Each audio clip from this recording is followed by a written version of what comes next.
Okay, let's unpack this. Welcome to today's deep dive. I'm your host, and sitting across from me is our resident paleontology expert. Hello. Glad to be here for this one. Yeah, I am too, because usually, when we talk about dinosaurs, we are talking about the absolute Oh, superstars. absolutely. The heavy hitters. Right, the T-Rex, the Triceratops, Stegosaurus, the Right. ones that end up on lunchboxes, pajama sets, and billion-dollar movie franchises. They have very clear brands. Exactly. You know exactly what you're getting. But today we are doing something a little different.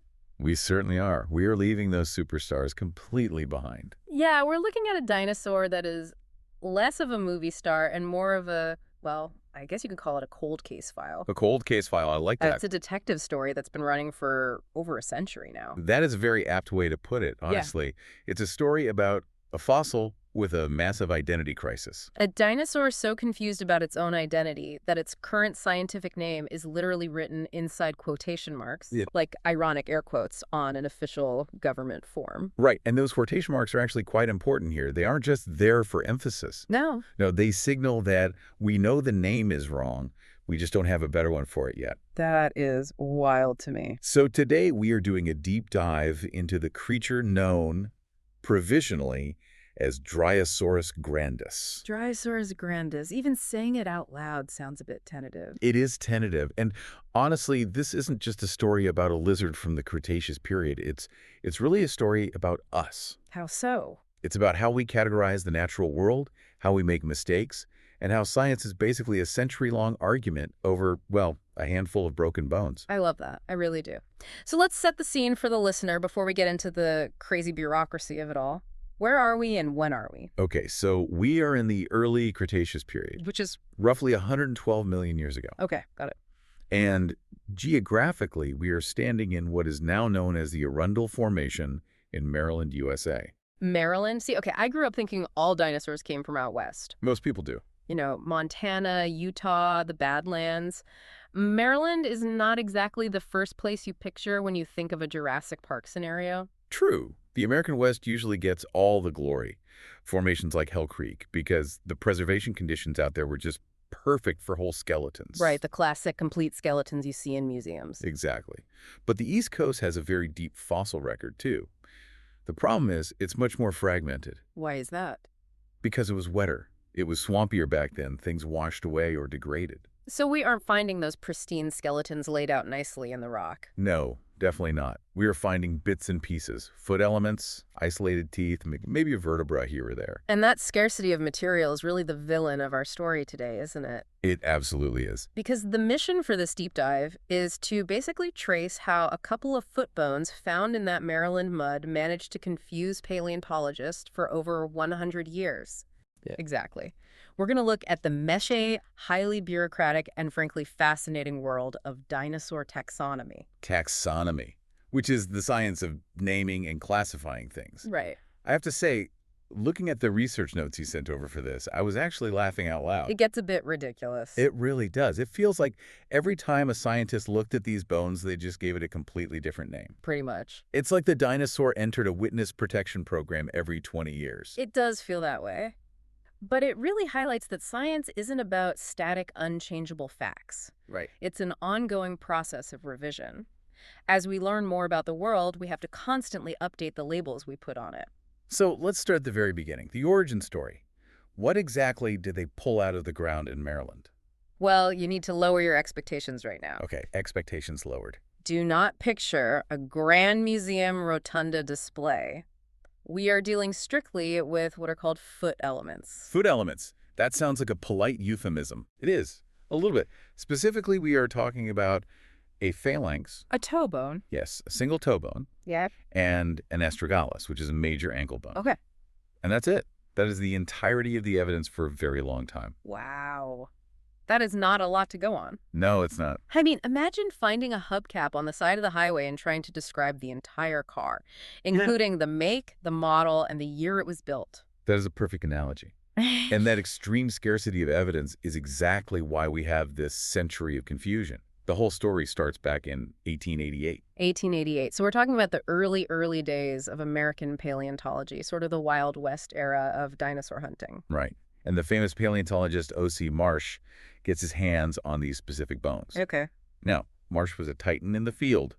He was heavily involved in the famous bone wars. But he was working with very limited comparative material back then. Right, they didn't have databases of thousands of skeletons to look at. Exactly. So he looks at these foot bones, and he has to make a call. He assigns them to Allosaurus medius. Wait, hold on. Allosaurus? Yes. As in the giant meat-eating, top-of-the-food chain predator. The very same. So he looks at a single toe and an ankle and says, yep, this is a killer. This is a massive monster. He did.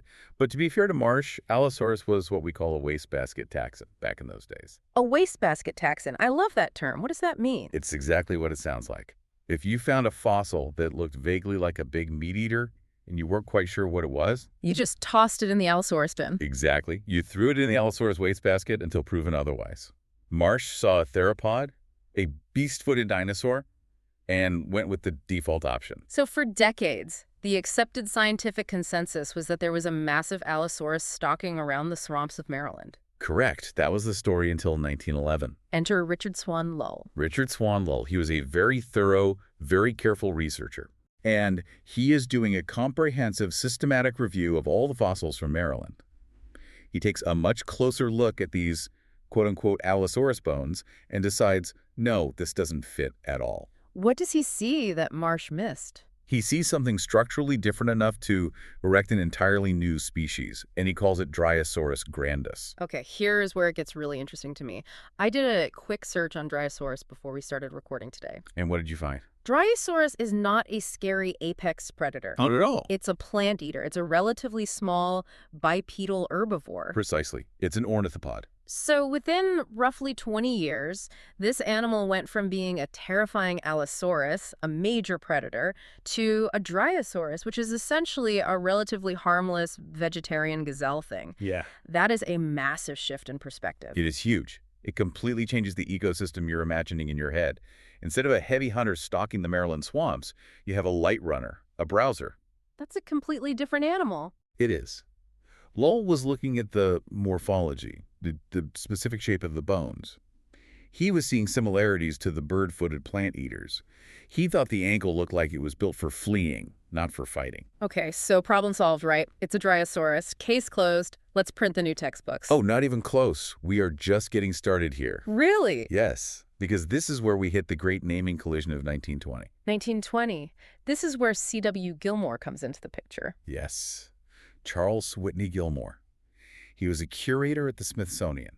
Very meticulous guy. Naturally. He re-examines the bones yet again, and he strongly disagrees with Lull. Of course he does. Why would anyone agree with anyone else in this story? Gilmore decides that this animal isn't a Dryosaurus, so not a herbivore, and it's not an Allosaurus, so not a big carnivore. So what's left? He thinks it belongs to the genus Ornithomimos. Ornithomimos. Let's see. Ornitho means bird, so that means bird mimic, right? Correct. These are the ostrich dinosaurs. Ostrich dinosaurs. Picture an ostrich, strip off the feathers, or maybe keep them. They likely actually had feathers.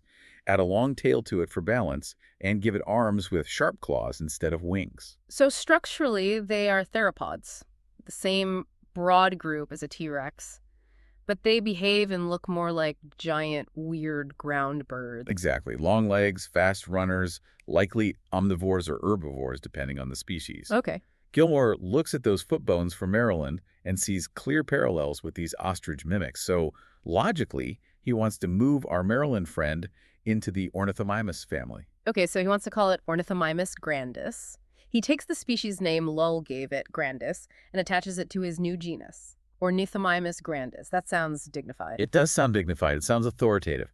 But there was a massive bureaucratic nightmare waiting for him. Ah, the rules of nomenclature. The International Code of Zoological Nomenclature, to be precise. Right. In taxonomy, you simply cannot have two different species with the exact same name. Which makes sense.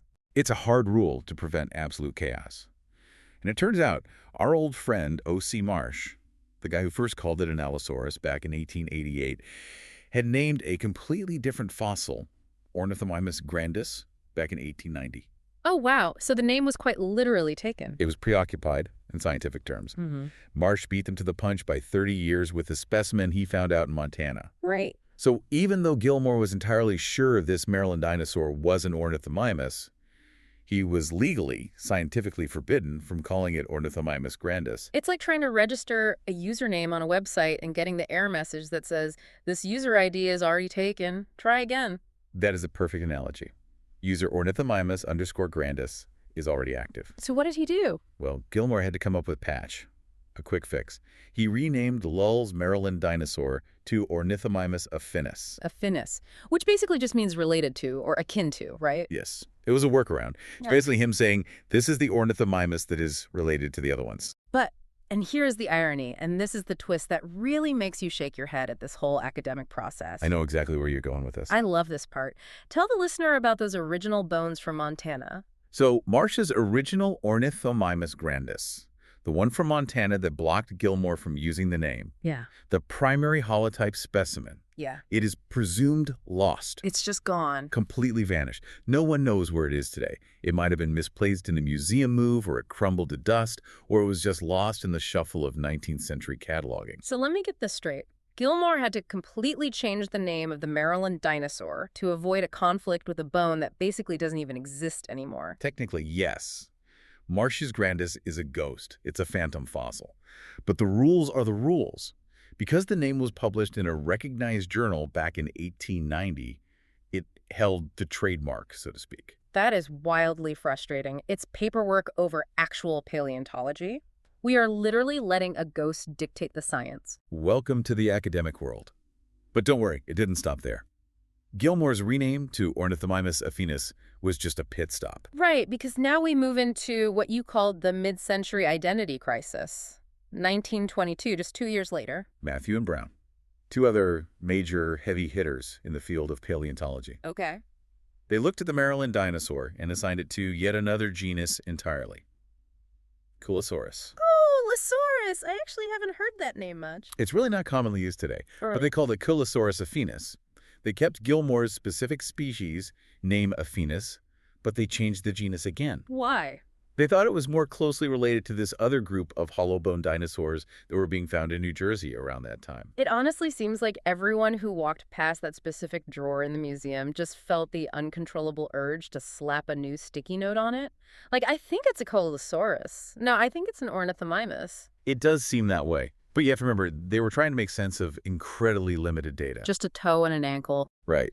They were comparing a toe and an ankle to whatever brand new discoveries were coming out of the ground that exact year. It was a moving target. But then, in 1972, the comparison went global, and this is the part of the story that feels like a massive stretch to me. Yes.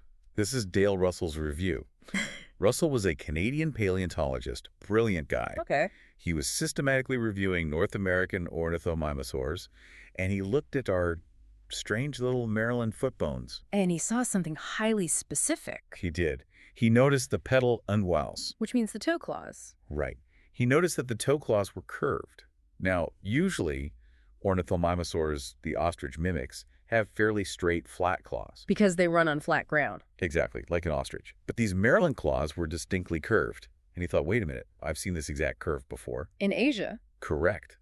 He thought they looked exactly like Archaeornithomimus, which is a dinosaur found all the way over in China. That is such a massive leap. We are connecting a dinosaur found in the swamps of Maryland to a dinosaur in China based on the slight curve of a toe claw. It is a very bold claim. Yeah. Biogeographically, it's fascinating because it implies a major physical connection between the continents, potentially a land bridge, allowing these animals to migrate back and forth across the globe. Wow. So Russell renamed it again. Now it officially became Archaeornithomimus affinis. Archaeornithomimus affinis. That is a real mouthful. It is. But it fundamentally linked our mysterious Maryland fossil to a specific, distinct lineage of Asian dinosaurs. So surely that finally settled it. It's an Asian immigrant. Mystery solved. Let's go home. You would think so. But science is a pendulum. It swings wildly towards these bold, grand theories, and then eventually it swings right back towards extreme caution. Which brings us to the 1990s, and the skeptics arrive. The 1990s. The grunge era of paleontology. In a way, yeah. Smith and Galton enter the scene in 1990. They looked at this entire exhausting history. Allosaurus, Dryosaurus, Ornithomimus, Coelosaurus, Archaeornithomimus. And they basically just said, stop. What was their argument against all this? They argued that the material, remember, we are still just talking about a few foot bones, was just too scanty. Not enough evidence. Right. They said you simply cannot identify it specifically enough to call it an Archaeornithomimus. They claimed it could only be broadly classified as theropoda. Ouch.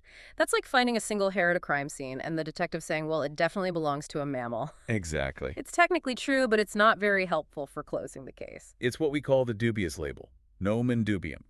If you look at the Wikipedia page title for this animal today, it clearly says Dryosaurus grandis is a dubious species. That's where this label comes from. Because they were saying, we don't really know what this is, and we can't pretend we do. Yes, it was an admission of defeat, in a way. So for a while, our dinosaur was essentially stripped of its unique identity. It became just a generic meat eater from Maryland. Yes. It sat in taxonomic purgatory for decades. It was a wastebasket case all over again. Until 2016. The redemption. The redemption. Enter Chase Brownstein. Chase Brownstein, a modern researcher looking at this with modern eyes. Yeah. He published a paper in 2016 that finally brought some much-needed clarity to this entire mess. What did he actually find? Did someone finally go back to the Arundel Formation and dig up the rest of the skeleton? No, surprisingly. He looked at the exact same bones, the very same foot elements. Yeah. But he had something that Marsh, Lull, and Gilmore simply didn't have. What's that? Context. He had a full century of other discoveries to compare them to. Right. And he confirmed what Gilmore had suspected way back in 1920, that this animal really does belong to Ornithomimosauria, the ostrich dinosaurs. So Gilmore is basically right all along. In the broad sense, yes, he was. Brownstein systematically compared the Arundel material to dinosaurs that hadn't even been discovered in Gilmore's time. Like what? Animals like Kinneramus from Thailand and Ned Colbertia from North America. Ned Colbertia? Named after Ned Colbert, I assume. That's another famous paleontologist. An absolute legend in the field, yes. Brownstein looked at the metatarsal interplay, basically how the bones of the foot fit and lock together. And he looked at the specific shape of those curved claws again. He found that these very specific features linked our Maryland mystery directly to these other primitive ornithomimosaurs.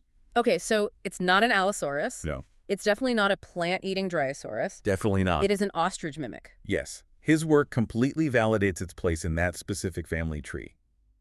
Even if the specific genus name is still a bit of a mess, which is exactly why we have the quotation marks around Dryosaurus, we now fundamentally know what kind of animal it was. It's just amazing to me that it took from 1888 all the way to 2016 to simply arrive at it's an ostrich dinosaur. That is just the pace of science sometimes. Yeah. You often have to wait for the broader context to catch up to the initial discovery. Right. You can't solve your puzzle until you have enough pieces of the other puzzles around it to finally see the larger pattern. So let's do a quick deep dive into the classification as it stands today to really ground everyone listening in what this animal actually is. Sure. If you and I were standing in a Maryland swamp 112 million years ago, what are we looking at? Okay, so obviously starting at the top, Kingdom Animalia, Phyllum Chordata, it's a vertebrate. Then down to clade Dinosauria. Right.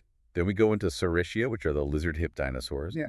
Then Theropoda, the broad group that includes everything from a massive T-Rex down to the modern birds outside your window. And finally, Ornithomimosauria, the bird-mimic lizards. So to visualize it, picture an animal maybe 10 to 15 feet long. okay, pretty big. Bipedal, highly balanced by a stiff, straight tail. Long, slender legs, perfectly built for high speed. Long arms with grasping hands. Absolutely not tiny little arms like a T-Rex. Right, functional arm. Yes. And a small head with a toothless beak, possibly sporting a crest of feathers. Just darting around the floodplains. Exactly. Snatching up small lizards, maybe stealing eggs, maybe browsing on some plants. It was an omnivore and likely a very skittish, fast-moving one. It's a really vivid image. And just to recap the exhausting trail of names, because honestly, I think it's hilarious when you list them all at once. Take a deep breath before you do. Okay, here we go. It started as a monster, Allosaurus medius. Right. Then it became a gazelle, Dryosaurus grandis. Then a bird mimic, Ornithomimos affinis. Then a hollow-bone lizard, Coelosaurus affinis. Keeping up. Then an Asian immigrant, Archaeornithomimos affinis. And now today, we sort of vaguely circle back to Dryosaurus grandis, but with big skeptical quotation marks around the Dryosaurus part, fully knowing it's actually an Ornithomimosauria. That is an identity crisis for the ages. It's the Huh. dinosaur equivalent of someone changing their major 5 times in college and still not knowing what they want to do. It really is. So what does this all mean for us? Why should you, the listener, care about a few obscure foot bones in Maryland that basically can't decide on a name? I think it matters deeply because it breaks the illusion that science is a finished printed book. Yeah, that's a great point. We tend to think of dinosaurs as these rigid, established facts. A T-Rex looks exactly like this. A Stegosaurus looks exactly like that. We see them mounted in the museum and we think, okay, that is the absolute truth. But in reality, paleontology is often working with scraps. Exactly. It's not a flawless 4K photograph. Yeah. It's a blurry, messy sketch drawn on a napkin. And the quote-unquote truth of what Dryosaurus grandis actually is changed, depending entirely on who is looking at it and what specific scientific lens they happen to be wearing that decade. Marsh had an Allosaurus lens. Lull had a herbivore lens.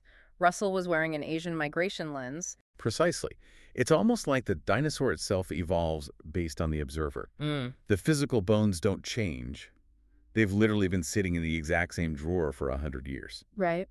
But our fundamental understanding of them is constantly evolving as we learn more about the ancient world they lived in. It also makes me think about how much we still don't know. Like, how many other dinosaurs are sitting in museum drawers right now across the world with the completely wrong name tag on them? Oh, probably hundreds. Maybe thousands, honestly.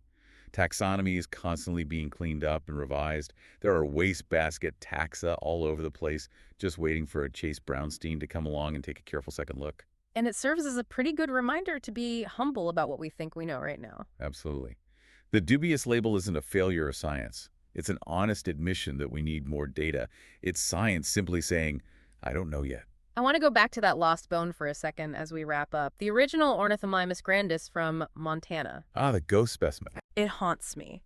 Somewhere out there, maybe in a dust-and-forgotten crate in a museum basement, or maybe eroded away into sand on a hillside, is the single bone that caused all this bureaucratic trouble. It is a very provocative thought to leave on. How many scientific names across all of biology are anchored firmly to fossils that no longer physically exist? Right. We build these rigorous, uncompromising systems of rules, like first name wins, but the physical reality of the specimens is incredibly fragile. Fossils get lost during wars, they're destroyed in museum fires, or sometimes just misplaced during bad moving days. Or someone just mislabels a cardboard box. Exactly. But the published name remains permanently in the literature, legally dictating what we can and can't call a brand new discovery made 100 years later. It's exactly like a binding legal precedent based on a case file that was burned in a fire. It's the ghost in the machine of paleontology. It truly is. Well, I think that is a perfect place to wrap up today's discussion. We started with a muddy detective story, went through a massive bureaucratic nightmare, and ended up with a ghost story. Very fitting for a deep dive into the deep past. So next time you're at a museum and you see a neat, tidy label on a dinosaur bone, take a closer look. Maybe there's a wild story behind that name. Maybe it was an Allosaurus yesterday and a Dryosaurus today. And who really knows what it will be classified as tomorrow? Exactly. Thanks for diving in with us. Look at your own foot elements with a bit more respect today. They're incredibly complicated structure. They certainly are. Catch you on the next deep dive.